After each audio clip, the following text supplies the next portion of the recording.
ঘরে কিছু পটল ছিল। আজকে মনে করলাম এই পটলটাই ভর্তা করে দুপুরে ভাত খাই। প্রচণ্ড গরম পড়েছে। এই গরমে কোনো কিছুই আর রান্না করারই সাহস নাই। আর তো কি খাওয়া হবে, কি রান্না করব। তা পটলগুলো সুন্দর করে আঁচড়িয়ে নিয়ে মুখ কেটে আমি কিছু পানিতে দিয়ে এটা সিদ্ধ করে নিলাম। সিদ্ধ করে তুলে নিয়ে এসে একটু ঠান্ডা করে নিয়েছি। এটা ঠান্ডা করে নিয়ে তারপরে আমি এটা ব্লেন্ডারে দিয়ে ব্লেন্ড করে নিব। প্রচণ্ড গরম, এই গরমে আর কি খাওয়া যাবে, কি রান্না করব। এখন আমার পটলগুলো ঠান্ডা হয়ে গেছে, তাই ব্লেন্ডারে দিয়ে 4টে কাঁচামরিচ দিয়ে দিলাম।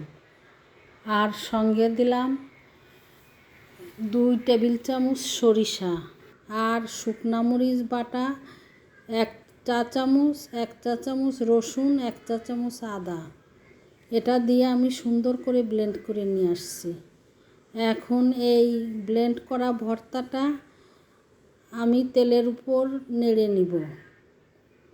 তার জন্য চলো যাই কড়াইয়ে তেল দিয়ে এটা তেলের উপর ঢেলে দিব।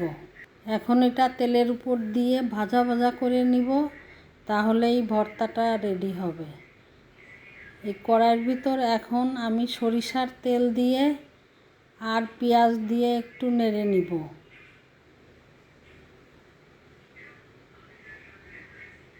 এক কাপ মতো পেঁয়াজ কুচি দিয়ে দিলাম এখানে। এটা 2-4টে নাড়া দিয়ে যখন পেঁয়াজটা একটু নরম হয়ে আসবে, তখন এর ভিতর আমি ওই ব্লেন্ড করা পটল মশলা এর ভিতর ঢেলে দিব। কড়াইয়ের ভিতর দিয়ে আমি নাড়াচাড়া করে ভাজা ভাজা করে নিব। পেঁয়াজটা বেশি লাল করব না, একটু নরম হয়ে আসলেই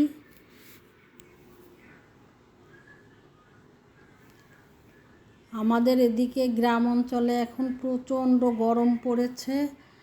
আর গরমে একেবারে মানুষের খুব কষ্ট হচ্ছে। রান্না বাড়া করা, খাওয়া দাওয়া একটা ঝামেলার ব্যাপার হয়ে গেছে।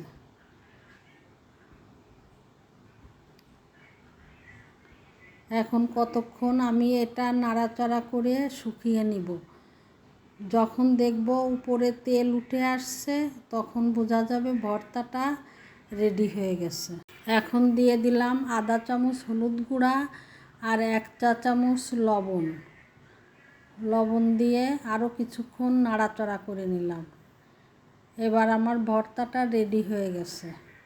এবার চলো আমরা টেবিলে যাই। টেবিলে যেয়ে খাবার রেডি করে দুপুরের খাবারটা খেয়ে নিব। এই যে ভাত আর ছোটো মাছ, 5 মিশালি ছোটো মাছ কিছু চচ্চড়ি করে নিয়েছি, আর মসুরের ডাল রান্না করেছি টমেটো দিয়ে, আর এই ভর্তা আর লেবু দিয়ে আজকের দুপুরের ভাত। বেশ মজাদার করেই খেলাম। কোনো কিছুই ভালো লাগছিল না, মনে হচ্ছিল কি রান্না করব, আজ কি খাবো, এই গরমে কি খাওয়া সম্ভব। সেইটা চিন্তা করতে করতে এই 3টে পদ রেডি করে নিলাম।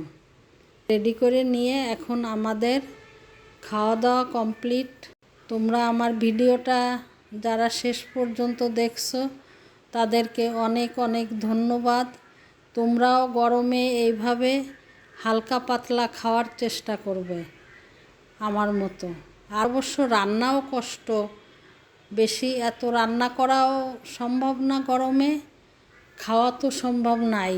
এজন্য যত হালকা খাবার হয় ততই গরমের ভিতর মজা লাগবে।